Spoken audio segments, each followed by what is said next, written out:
Day 118, verses 20 to 23, the gift or the giver. Namaste and welcome to Gita 360. Yesterday, Krishna described the highest devotee as one who no longer seeks the divine for personal gain, but has come to recognize the divine everywhere. Today, he returns to a very different kind of seeker. He explains how our desires shape the way we worship and what we receive through that worship. Those whose knowledge has been carried away by material desires surrender to the celestial gods.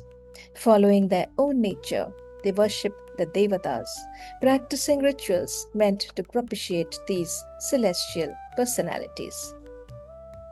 The Gita says that people whose wisdom is carried away by different desires turn towards different deities, each following the form of worship that feels natural to them. This describes exactly how the human mind works. We are often carried away by specific cravings. Our desires influence what we seek, whom we turn to, and what we hope to receive.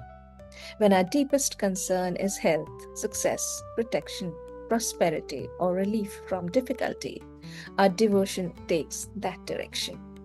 Our desires narrow our vision. We no longer care about the deeper truth of life. We just want our immediate hunger satisfied.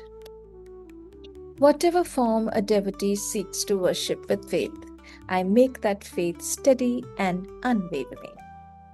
This is an extraordinary glimpse into how the divine works. Krishna sees beyond the outward form of worship and strengthens sincere effort wherever it is found. Even when our understanding is incomplete, He does not turn us away. He meets us where we are.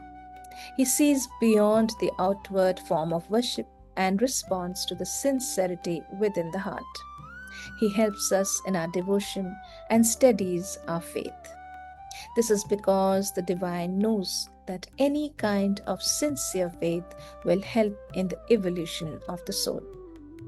Even when we look at a fraction of life and mistake it for the whole, the capacity to believe and to strive is accepted by the divine as a part of our life journey.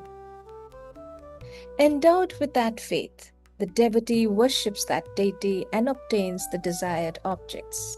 Yet it is I alone who ultimately grant those results.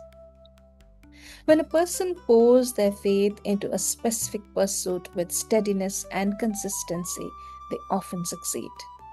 But when we get what we want from the world, we usually thank the immediate cause or trigger that we can see.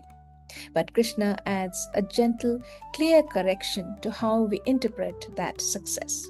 He pulls back the veil and says, those results are actually granted by me alone.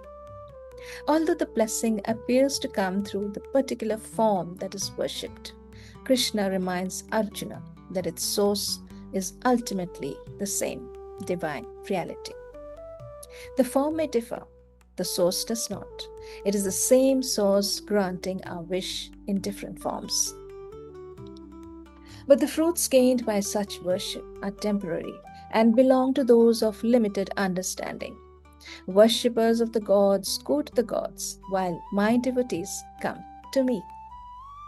The results obtained through worldly desires are temporary because the desires themselves are temporary.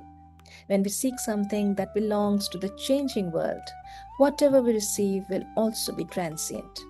That is why he calls people with such desires Alpa Medhasam, people of small or limited understanding. Then he draws a gentle contrast. Those who worship different deities attain the objects they seek.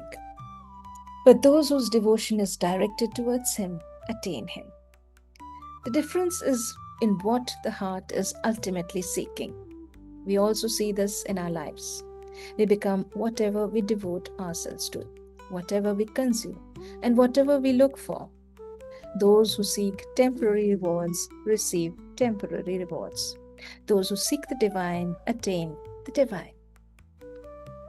We live in a world of endless altars and prayers.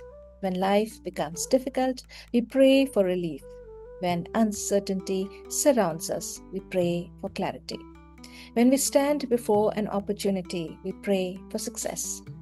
Our desires pick a single target, and for a while, our whole life revolves around it. But ask yourself one small question. If everything I am asking for were given to me today, would my search come to an end? Or would I still be looking for something more? These verses remind us that when we treat something temporary as the center of our lives, we remain caught in an endless cycle of seeking, achieving, and seeking again. But when we stop chasing temporary goals, we learn to anchor our hearts in what is eternal. The search truly comes to rest only when the heart begins to seek the giver, not the gift. Thought of the day. Every desire takes us somewhere. Pause for a moment today and reflect. Where is my deepest longing leading me? Thank you for joining me on Gita 360.